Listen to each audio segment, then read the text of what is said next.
Hey everyone, and welcome to The Explainer. Okay, let's just jump right into this. Today, we're unpacking the grueling, meticulous, and honestly staggering process behind one of the most culturally significant films of the 20th century.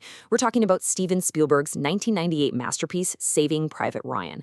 We're going to look way past the Hollywood glamour and examine the literal blood, sweat, and millions of dollars that went into recreating the absolute terrifying reality of World War II combat. If you've ever wondered how a movie transforms from just a standard script into this monumental quest for historical truth, well, you're in exactly the right place. So everything we're going to talk about today really revolves around one massive question. How do you actually capture blind terror on film?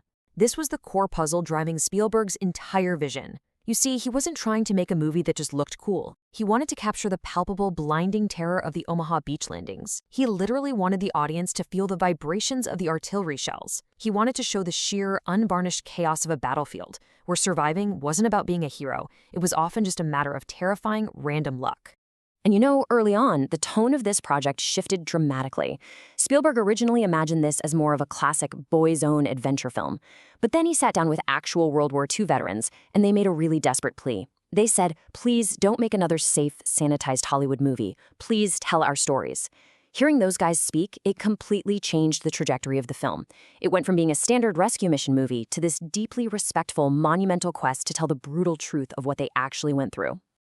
All right, let's get right into Section 1, Origins of the Mission, a Quiet Reflection. The timeline of how this story actually made its way to Hollywood is super fascinating. Back in 1994, historian Stephen E. Ambrose published his landmark book on D-Day. Inspired by that, screenwriter Robert Redat visited a monument in Keene, New Hampshire the following year. It honored American soldiers killed in combat, and he noticed that the list of losses included multiple brothers from the very same families, most notably the Nyland brothers. That became the direct inspiration for the Ryan family. Redat writes the script, it catches Tom Hanks' eye, and Hanks takes it to Spielberg. But here's the crazy part. Look at that final date, April 1997. Two massive studios, Paramount and DreamWorks, both wanted it. So how did they decide who got domestic distribution rights? Viacom chairman Sumner Redstone literally had Spielberg flip a coin. Spielberg won, DreamWorks got the domestic rights, and the movie was officially greenlit. The thing is, going into this, Spielberg knew exactly what he did not want to make. He looked back at older World War II films and found them heavily sanitized and sentimentalized. They were safe and, in his own words, wholly untrue. He wanted the absolute opposite. He wanted palpable, blind terror. Spielberg recalled this one veteran telling him how charging up the beach was just a blur, and not because his memory was fading, but because the concussions from 88mm shells were literally slamming the ground up into their faces. That raw, visceral nightmare, that's exactly what Spielberg set out to recreate. Which brings us to Section 2, Assembling the Squad, Pushing the Limits. Spielberg didn't just want his cast to act like they were tired. He needed them to be bone-deep exhausted. So he sent the core cast to this now infamous 6-day military boot camp run by retired Marine Dale Dye. And we are talking brutal conditions. 5-mile runs carrying incredibly heavy gear, sleeping maybe 3 hours a night out in the freezing rain, doing push-ups for every little mistake, going through strict weapons training, all while having to stay in character 24/7. It was so relentlessly awful that the cast actually took a vote to quit. Literally, they were ready to walk off the project, but Tom Hanks intervened. He told them they'd regret not following through, and honestly, his superstar influence kept the squad together. It forged a genuine, exhausted bond between them. 0. That is exactly how many days Matt Damon spent at that grueling boot camp. 0. And this just brilliantly illustrates Spielberg's psychological genius.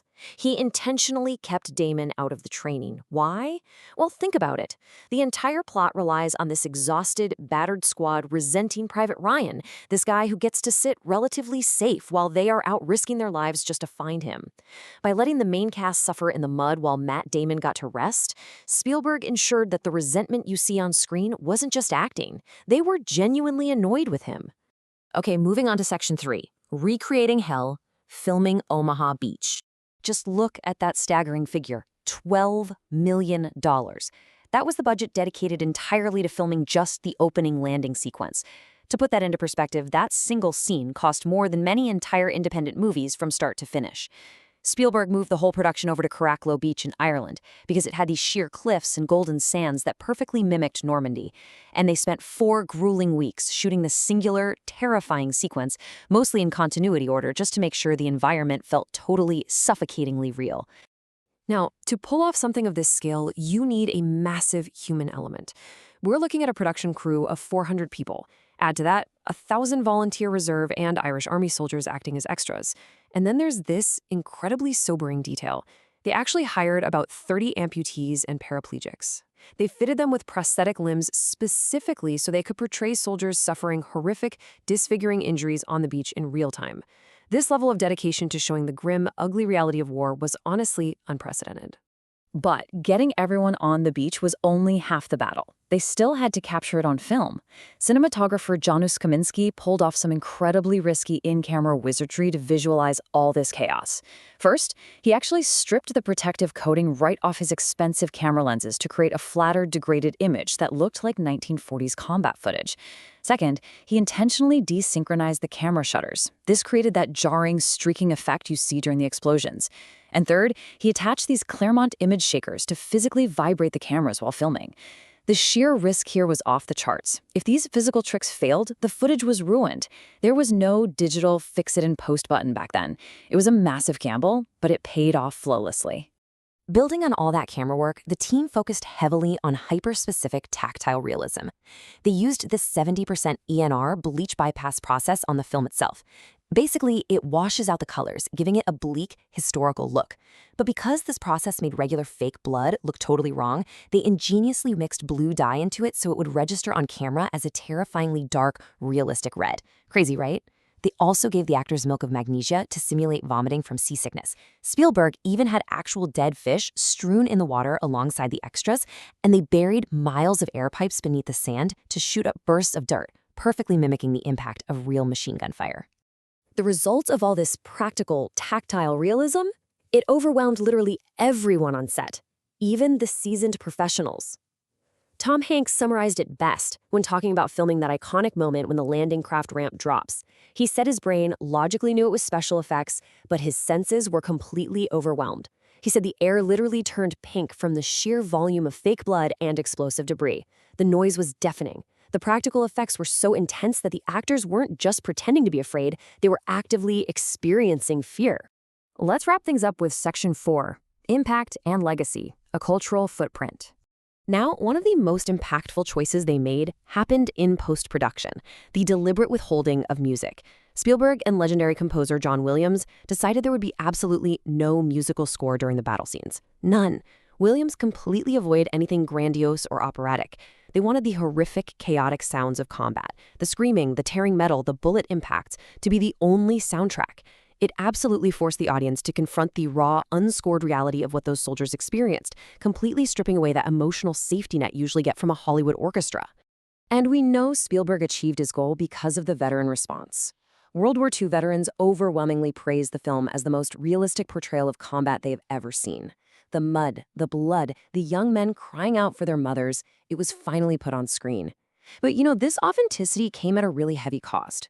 The film was so realistic that it triggered traumatic memories and PTSD for many veterans. Some of them actually found themselves physically unable to finish watching it. The movie didn't just tell a story, it resurrected a deeply buried collective trauma. Despite that intense trauma, and despite Spielberg initially thinking that the extreme violence and the R rating would keep audiences away, the film was a colossal commercial success. It pulled in over $481.8 million globally. That made it the second highest grossing film of 1998. But it didn't just make money. It completely renewed global interest in World War II history. It sparked this massive wave of books, video games, and TV shows that honestly continues to this day. Which leaves us with this final, provocative thought to ponder. Can a film ever truly capture the reality of war, or just the shadow of its sacrifice? Saving Private Ryan pushed the boundaries of cinematic realism further than almost any film before or since. It took millions of dollars, thousands of people, and relentless physical endurance just to honor the truth of Omaha Beach. But as we reflect on those veterans who simply couldn't bear to watch it, we're reminded that no matter how technically brilliant the illusion is on screen, the true weight of that sacrifice belongs solely to the people who actually lived it. Thank you so much for joining me on this explainer, and I hope this deeper understanding stays with you the very next time you watch this incredible piece of cinematic history.